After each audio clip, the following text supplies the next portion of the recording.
আমেরিকায় কইলে শুরু আমাদের রোহিঙ্গার ক্রাইসিস ইয়ানোর জিনিসটার রিকগনিশন কে যদি আমেরিকায় এখন কোমরে জিনিসটা দিয়ে যদি তারা তোমার রিকগনিশন দিয়ে তারা তো প্রোটেক্ট করানোর রেসপন্সিবিলিটি আছে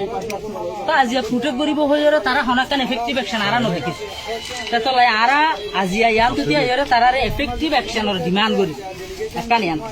দুসরা নম্বর মাধ্যম যে এখন আসছে দিতে রাতে বেগুন তো অনারাত্রিও করা আছে এখন অনারা বেগুন করে যাইবা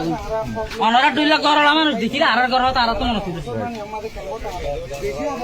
গড়িয়া হল আর জিয়া 9 বছর বেলা দুঃখ পাইতি আর বেশি তাই বলা নয় আর হরাতর মৌদাস ন আর হাইলে বাইরে রিভিউ দিতে নড়ে আর সেফটি সিকিউরিটি লাইতে তো আর রিভিউ দিই আর হরাত নসাই নিয়ে আর দেশের ধারা যায় বুঝলে চাই এখন তো 3 লাখ রোহিঙ্গারা আপাতত নিজের একটা কথাবার্তা চলে পশ্চিম মালয়েশিয়া প্রেসিডেন্ট হইল কিন্তু এখন এই মুহূর্তে ধরুন 1 বছর পর এই পরিবেশনে আছে বলে মনে হয় পরিবেশ না থাকলে পরিবেশ বানা ভরিব ইয়ান কে জান আর দেশ যে তারা নাকি দুনিয়ার মধ্যে বেশি মেয়ের একটা মশল হয়ে যেতে আরে আর আজ 9 বছর পর্যন্ত একটা প্রবলেম ফেস করে দিতে নায়ক সারা নাটক করে আর প্রবলেম আর ফেস করছি দুঃখ পাই আর লোক নিচে কনসাল্ট নগরীয় বলে তারা ডিসিশন ল ইয়ার হনত তো এফেক্টিভ নইব